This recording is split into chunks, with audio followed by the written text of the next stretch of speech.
All right, so guys, let's go ahead and start with the chapter 2-5 assignment.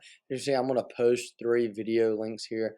So let's go ahead and get started with this first one. Okay, so we open up InDesign where we finished up yesterday.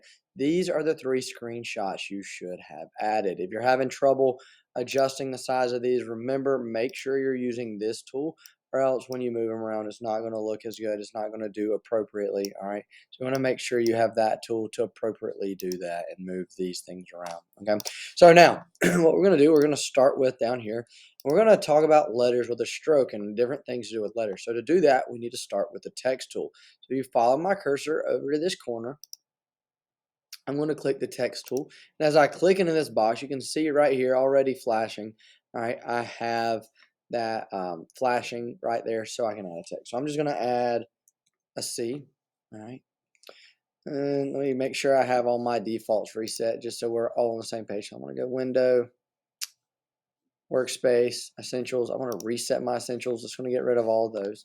All right. And now that I've got text, what you're going to notice is most of yours is actually probably going to be preset, not with text, but set up like this, where you see a color first. Okay. That's what I needed to make sure you guys had the same. Maybe like this, where you finished with the gradient. So starting now, this is where you're going to look. We're going to go to the text tool. Now I'm going to click right here, and as you can see, it's flashing. All right, so let's say I type in the letter S. Now, as you can see, it's kind of small right here. If I look on the right side, it's got my properties. If I select that S, I'm going to be able to go in here, and just so you guys can see everything that goes on, I'm going to change it to 150. You guys do the same. All right.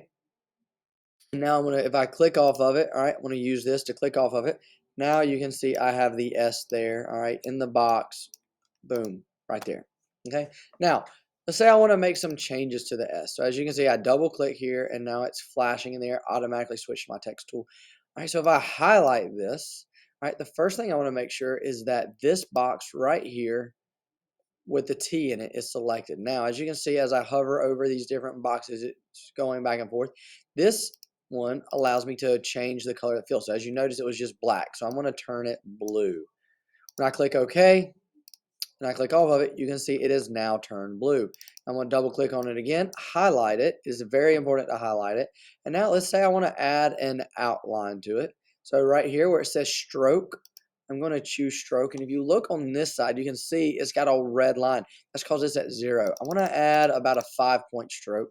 And since we had it green, let's double click right here where the T is. Right, and now we're going to change, we did blue, I think we're going to do that one. Let's change it. We're going to use this slider. Let's make it red.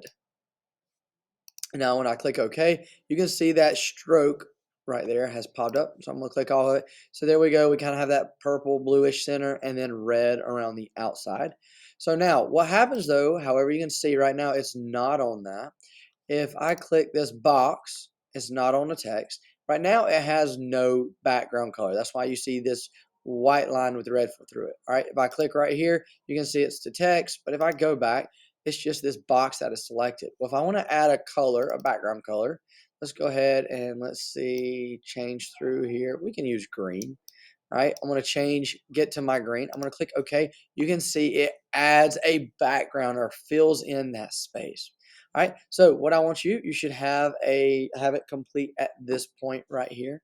All right, so go ahead, take this screenshot, or you don't have to take a screenshot because now you're done with this box. Let's move on to the next one.